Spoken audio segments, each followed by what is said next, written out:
अस्सलामुअलैकुम, आप देख रहे हैं हमारा चैनल ज़ियरत-ए इस्लाम।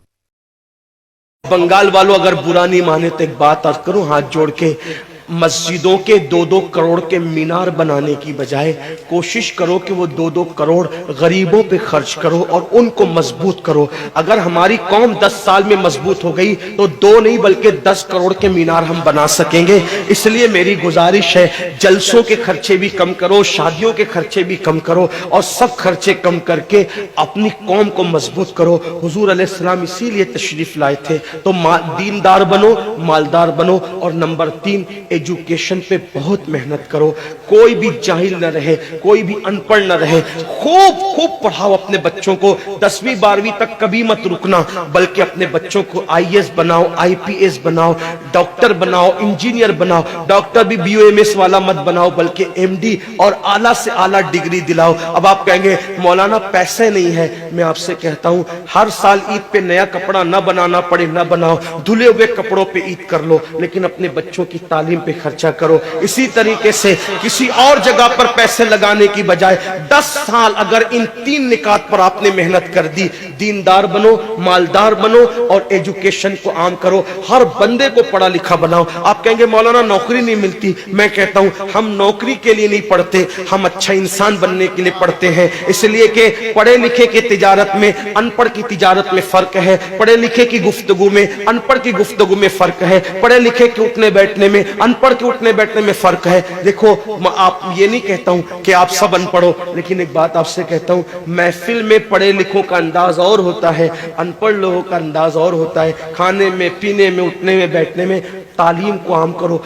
दुनिया भी पढ़ाओ, आखिरत भी पढ़ाओ। अपने बच्चों को इतना इल्म दो कि वो मुसलमान रहे, सच्चे मुसलमान रहे, और अपनी बच्चियों को भी इतना इल्म दो, सच्ची पक्की मुसलमान रहे। और स्कूल, कॉलेज, यूनिवर्सिटी में आला से आला तालीम दिलाओ। और याद रखना, गुर्बत का बहाना मत बनाओ। बिटिया की शादी होती है तो लाखों रुपए कहां से आते हैं। और आपसे कहता हूं, 8 घंटे मेहनत करने की बजाय 16 घंटे मेहनत करो। मेहनत में पीछे मत हटो, अपने बच्चों को पढ़ाओ। सिर्फ 10-12 साल हिंदुस्तान के तमाम मुसलमान मेहनत करके अपने बच्चों पे मेहनत कर ले, कोशिश कर ले, काविश कर ले, तो देखना नक्शा बदल जाएगा। ये भी आपसे कहता हूं, एक बात कहता हूं, मना नहीं कर रहा हूं, अगर मुझसे गलती हो तो मेरे उलमा इस्लाह करेंगे।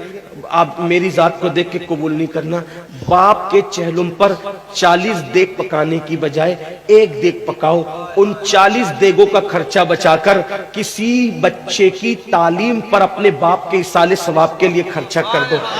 पीर साहब के मजार पर 1 लाख की चादर ला के डालने की बजाय 100 रुपए की चादर डाल दो। बाकी के पैसे बचाकर गरीबों की तालीम पे खर्चा कर दो। पीर साहब के इसाले सवाब के लिए वो उस 1 लाख की चादर से जितना खुश होंगे, वो 100 रुपए की चादर से भी उससे ज्यादा खुश होंगे, क्योंकि आपने किसी को उठा दिया, किसी को आपने तरक्की पे ले गए। एक बात कहता हूं, मेरा पीर जन्नती है तो मेरे पीर को मेरी 1 लाख की चादर से क्या गरज। उसको तो जन्नत में उससे बेहतर लिबास मिल चुका है, उसको तो 1 लाख का उससे बेहतर लिबास मिल चुका है। तो ये बातें तल्ख लगे, माफ करना, लेकिन आपसे एक बात कहता हूं, रसूमात से निकलो, हकीकतों की तरफ आओ। रसूमात से निकलो, सच्चाइयों की तरफ आओ। एक दूसरे को गिराने की कोशिश मत करो, एक दूसरे को उठाने की कोशिश करो। आपस के झगड़े खत्म करो। तेरा सिलसिला बड़ा, मेरा सिलसिला बड़ा, तेरी बिरादरी बड़ी, मेरी बिरादरी बड़ी, तेरा पीर बड़ा, मेरा पीर बड़ा। अगर आपको मेरा यह वीडियो अच्छा लगे तो लाइक, कमेंट, शेयर जरूर करें और मेरे चैनल को सब्सक्राइब करें।